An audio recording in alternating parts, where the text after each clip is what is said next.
നമ്മുടെ പുതിയ വീഡിയോയിലേക്ക് എല്ലാവർക്കും സ്വാഗതം. പച്ചക്കറികളൊന്നും ഇല്ലാതെ ചോറിൻ്റെ കൂടെ കഴിക്കാൻ പറ്റുന്ന നല്ല കിടിലൻ ഒരു തൈര് കറിയുടെ റെസിപ്പിയാണ് ഇന്ന്. അതിനായിട്ട് ഒരു ചട്ടിയിലേക്ക് വെളിച്ചെണ്ണ ഒഴിച്ചു കൊടുക്കാം. വെളിച്ചെണ്ണ നന്നായി ചൂടായി വരുമ്പോൾ 1 ടേബിൾ സ്പൂൺ കടുക് ഇട്ട് കൊടുക്കാം. 1/2 ടേബിൾ സ്പൂൺ താഴെ ചെറിയ ജീരകം ചേർക്കാം. അതേ അളവിൽ ഉലുവ. ഇതെല്ലാം ഒന്ന് പൊട്ടി വരുമ്പം അല്പം വറ്റൽമുളകും കൂടെ ചേർത്ത് കൊടുക്കാം. ഇഞ്ചി വെളുത്തുള്ളി ചതച്ചത് ചേർത്ത് കൊടുക്കാം. ഇതിന് പ്രത്യേകിച്ച് അളവൊന്നും തന്നെ ഇല്ല. നമ്മൾ എടുക്കുന്ന തൈരിനനുസരിച്ച് വേണം ഇതിലേക്ക് ഇഞ്ചി വെളുത്തുള്ളി ചതച്ചത് ചേർത്ത് കൊടുക്കാനായിട്ട്. ഇതിൻ്റെ ആ ഒരു പച്ചച്ചുവ മാറി വരുമ്പം ഇതിലേക്ക് ഒരു വലിയ സവോള ചെറുതായി അരിഞ്ഞത് ചേർത്ത് കൊടുക്കാം.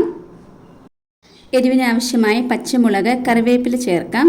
ഇനി പുളിയില്ലാത്ത ഒരു വലിയ തക്കാളി അരിഞ്ഞത് ചേർത്ത് കൊടുക്കാം. ഇനി ഇത് ഒന്ന് മിക്സ് ആക്കിയതിന് ശേഷം മൂടി വെച്ചൊന്ന് വേവിച്ചെടുക്കാം. ഒരാവി വന്ന് കഴിയുമ്പം ഇതിൻ്റെ മൂടി തുറന്ന് ഒന്നുകൂടി ഇതൊന്ന് മിക്സാക്കി കൊടുക്കാം. ഒരുപാടിത് വഴണ്ട് സോഫ്റ്റായി പോവണ്ട.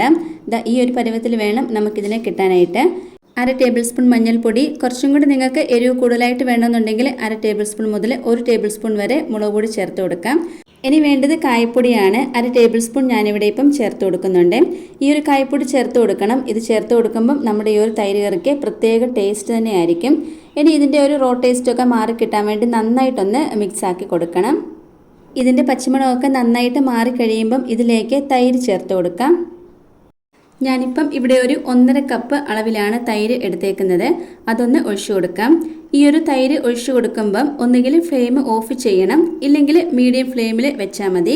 ഇത് മൺചട്ടി ആയതുകൊണ്ട് ഞാൻ ഫ്ലെയിം ഓഫ് ചെയ്തിട്ടാണ് ചേർത്ത് കൊടുക്കുന്നത്.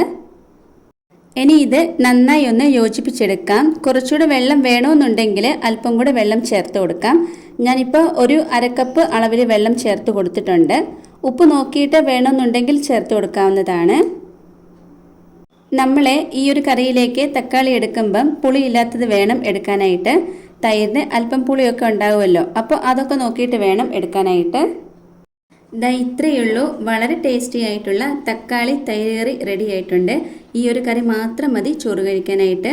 അപ്പോൾ ഇതുപോലെ ആരും ഉണ്ടാക്കി നോക്കിയിട്ടില്ലെങ്കിൽ ഒന്ന് ട്രൈ ചെയ്ത് നോക്കാവുന്നതാണ്. നമ്മുടെ ഈ ഒരു ചാനലിൽ അപ്ലോഡ് ചെയ്യുന്ന റെസിപ്പീസ് നിങ്ങൾക്ക് ഇഷ്ടപ്പെടുന്നുണ്ടെങ്കിൽ ഒന്ന് സപ്പോർട്ടോടെ ചെയ്യാൻ മറന്നു പോകരുതേ. അടുത്തൊരു വീഡിയോയിൽ കാണാം. Thank you.